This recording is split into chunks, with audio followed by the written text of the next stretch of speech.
Hi, I'm Leanne Ely. I'm a nutritionist, a New York Times best-selling author, and some people even say I'm a life coach. I started the Daily Dish Show to share my story, my truth, and my journey to vibrancy, and to inspire others to do the same. Because it's all about grit, perseverance, and finding a way despite the odds. It's about embracing the whole woman, not just the parts that are easy to love, and feeding her heart, mind, body, and soul. But I found that this isn't just my story, it's your story too. It's go time. This is the Daily Dish. A lot of this stuff I pull out of my reading, I pull out of my journals. You know, unfortunately, if I ever die, somebody has to come clean out my journals and get them gone and burned before anybody can read them. But I have a lot of personal stuff in my journal. All the stuff and watching myself grow. It's really very gratifying to go back and read a lot of this stuff because it's nice to say, you know what, I have gone through this, I'm done with this. It's also good to look at and say, you know, still have to work on this stuff. Because I read something today that floored me, and I did not like it at all. And that was this, that who you are at 20 years old, the research shows that's who you will be for a lifetime. All the crap that we've done when we were 20 and stupid, we will continue to do unless we make a conscious change and an effort to change that stuff up. Don't you hope? I mean, I don't know about you, but I was completely ding, ding, ding. You know, nobody was home. I felt like completely untethered in my 20s, you know, just trying to figure out all this adulting stuff, you know. Back then we weren't calling it adulting, but back then we were certainly trying to figure out what it was to be an adult and how it was that we're supposed to, all of a sudden, with all this freedom and responsibility and everything else, this brand new adulthood stuff, we had to figure it out, you know? We had to figure it out. Rhonda says, not true, you can change. Absolutely, you can change, but only if you are aware of it, and only if you are deciding you're gonna change, and only if you put the effort into it. If we just do what we do in our 20s and just kind of sail through life, yeah, we'll just be an older version of ourselves. We don't want to be that, do we? That's why we're here. That's why we talk about this stuff. We want to be the very best that we can be. I believe we're all called at this time for a purpose by God Himself. I believe that with all of my heart. And that's why our transformation is so important. That's why being the very best that we can be is so important, so that we can leverage everything we have.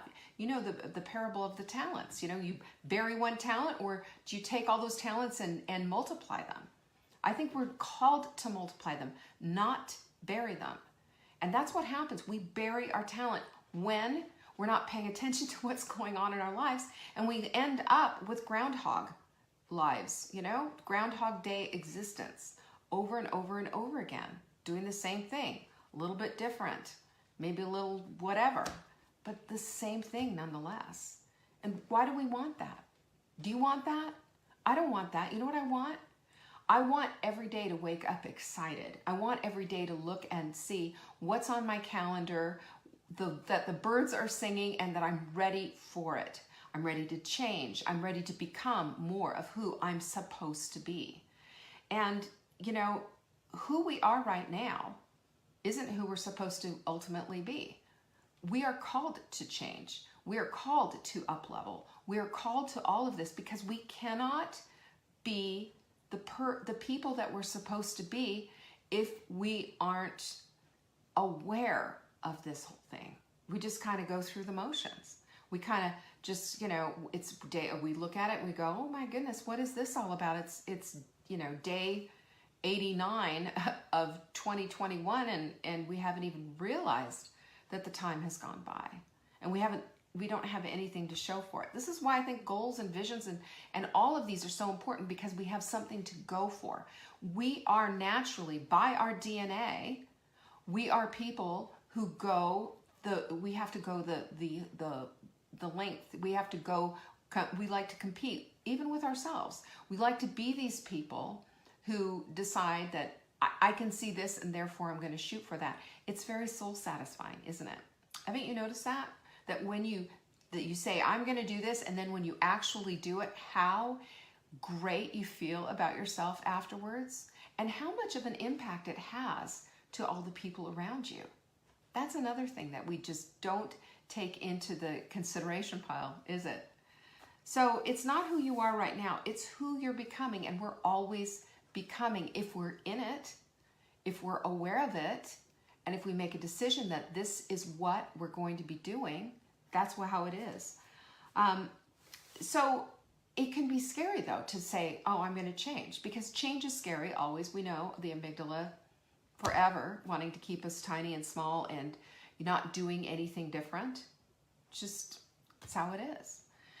But when we say, I'm going to step outside of that and I'm going to step into the greatness of who we are supposed to be, we get to become that. We get to become that because we have opportunities suddenly pop up out of nowhere to become that. So the more you do something, have you noticed this, the more you become? But you want to hear something about habits that's so interesting? All the research shows, you'll hear this, oh, it takes 14 days to develop a habit, 21 days to develop a habit. You know what the research says? It takes maybe up to 60 days. No one really knows. But here's the sad part, here's the scary part, is that's for the good habits, right? The good habits that we're trying to get into our lives. Bad habits is twice can be enough. You see this with heroin addicts. You see this with people who have these horrible bad habits, debilitating habits that hold them back from the vibrancy that they want in their lives. We have to work harder. And nobody likes to talk about the work. It's always easy peasy. Oh, effortless weight loss. All you have to do is close your eyes and wish upon a star, eat the way you've been eating, sit on your can all day, and you will lose it magically by taking these magic beans. You see that crap all the time. It's absolute 100% garbage. You know that, I know that. And we need to be people who elevate ourselves beyond all of that. So when we're looking at being our new person, the person that we want to be, we've got to start looking at what does a new you look like versus what does the old you look like. And in my mind, it's all about the belief system that we have, and it's all about the belief system even that we don't have, and how we've got to plug all these things in so that we can get the engine to start on the life that we really and truly want to live. So the new you, the you that you are becoming has a voice in her life. She's the one who speaks up. She's the one who says, that's not going to work for me. No, I can't do that. And you need to lower your voice when you speak to me like that. I need to be spoken to with respect and a smile, right? That's the woman who has a voice in her life. The woman who doesn't have a voice in her life, she doesn't speak up. She's frustrated. She doesn't know how to feel. She backs away and she just stays quiet and stays unobstructive, even in her own life. Even in her life. That's the old way of doing things. This is maybe brought on by childhood, just be quiet and be invisible. But being quiet and invisible is not going to get you the life that you want to live. It's not. Because nobody can read your mind. Nobody's going to step in and say, hey, how can I help you live a better life? Nobody's going to do it. It's all on you. It's your responsibility. So when we're looking at the old stuff that we do so that we can elevate to the new stuff that we want, we got to make that contrast. This is a good time to pull out the page and do the pro-con sheet and the old stuff versus the new stuff. Old stuff that you don't want anymore, new stuff that you do want. It makes a difference because it helps you to move the needle. Your old self hides behind indecision, hides behind being in the background, doesn't want to be in front, doesn't, anything. That's why I'm always asking you on your avatar to put your picture up. I want to see you. I don't want to see that little gray ghost thing that Facebook gives you. I want to see the real you. So when I see you in our Facebook group, I want to see your eyeballs. I love you. And I want to be able to know that I am connecting with a person. So stop hiding. It's time to come out of hiding and start stepping into your life. Because if you're hiding, you're also keeping quiet. And you're also not speaking up into your life. And I'm gonna bet, just putting it out there, going out on a limb, you're not getting what you want either. Because we don't get what I want. It doesn't just magically slide into our lives. We've got to make it happen. You know, there's a little work involved. But I'm going to tell you what, if you don't have an aversion to the word work and understand that it doesn't mean that you're going to sweat and die.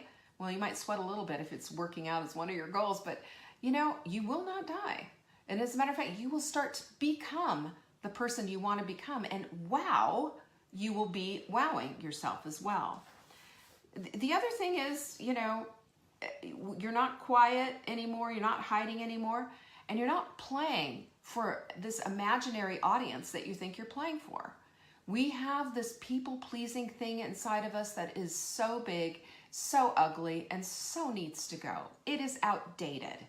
You know, we play to an audience of one. Do you know that? An audience of one. And that's your best self. You know, God himself is taking a look and watching what you're doing with the talents he gave you, by the way. What are you doing with them? You bury them when you don't speak up. You bury them when you hide. You bury them when you're quiet.